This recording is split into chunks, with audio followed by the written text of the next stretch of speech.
India has just launched something called SHANTI at the United Nations. And this isn't a peace slogan. It's actually India's roadmap to enter one of the most powerful decision-making bodies in the world. But here's the interesting part. India is contesting for a temporary seat only, while its real goal has always been a permanent seat. So why is India fighting for an election for something temporary? And why do some countries desperately want to stop India from getting permanent membership? You see, to understand this, you will first have to understand how the United Nations Security Council works. Think of the United Nations as the world's parliament. But when there is a war, sanctions, terrorism, or military action, the final decisions are just made by 15 countries. These are the members of the UNSC. Out of these, 5 countries are permanent members, like we know, the US, the Russia, China, France, and the UK. They are often called the P5. The remaining 10 seats rotate every 2 years through elections. And India is now contesting one of these rotating seats for the 2028 to 29 term.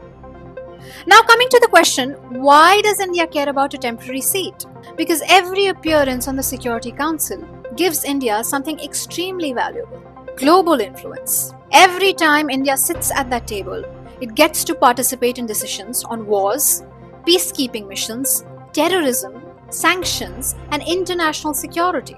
But there's an even bigger reason India wants to become a permanent member. You see, this has been India's long-term diplomatic goal for decades. But changing the SC is incredibly difficult. For India to become a permanent member, the UN Charter has to be amended.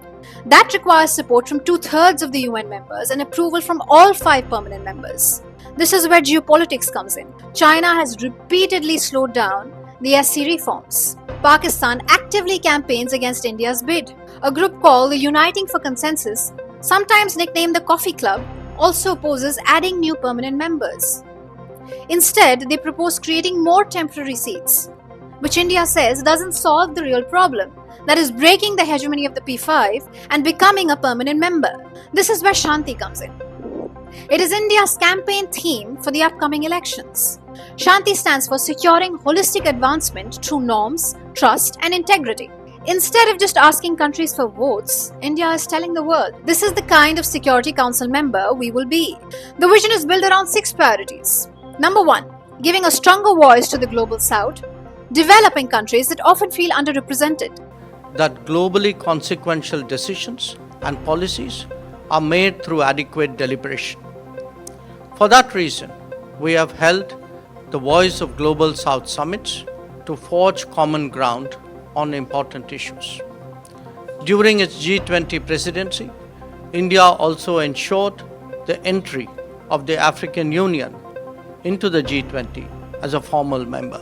Number 2, pushing for reforms in global institutions so they better reflect today's geopolitical realities. We are all aware that global governance has to reform in order to transform.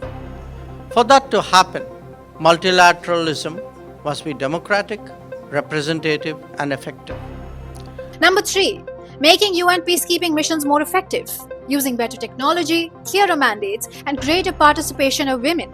India stands strongly with the Women, Peace and Security agenda and will always champion the role of women peacekeepers. Number 4, promoting responsible use of emerging technologies, especially artificial intelligence. On a vision of AI for all. Equally important, we are also determined to counter the misuse of AI and the threats it may pose to international peace and security in different ways. Number 5, supporting secure and rules-based maritime security. Important, as global trade depends heavily on sea routes. The world is also increasingly focused on securing the maritime commons. Recent events have only underlined the need to do so.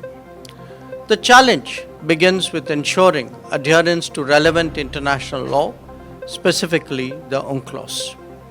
Our collective interest is in maintaining safe and unimpeded flow of maritime commerce. And lastly, number 6, continuing India's long-standing focus on fighting international terrorism, including disrupting terror financing. The world strives to sustain growth and promote prosperity, some long-standing challenges continue to confront us.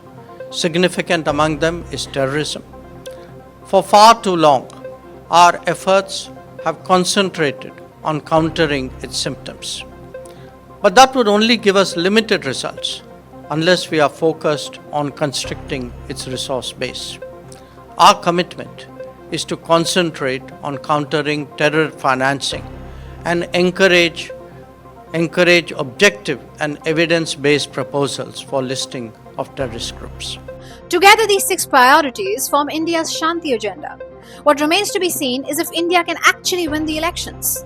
For the Asia-Pacific seat, India will compete against Tajikistan. To win, India needs support from at least 2/3 of the 193 UN member states.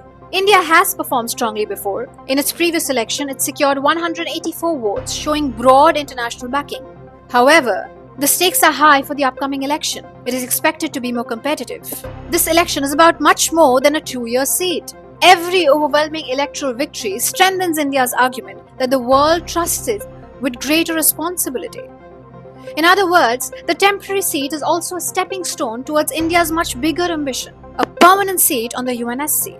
Now, whether that happens will depend not only on global support, but also on whether the decades-old power structure inside the UN is finally willing to change. So while Shanti may sound like a message of peace, it's actually part of one of India's biggest diplomatic campaigns. The immediate goal is winning the 2028 to 29 Security Council elections, but the long-term goal remains unchanged, earning a permanent place at the world's most powerful decision-making table. The question now is, can the UN of 2026 continue to operate with a structure designed for 1945? Or is the reform that India is trying to push for becoming increasingly inevitable? This is Shivangi Mukherjee for India Abroad.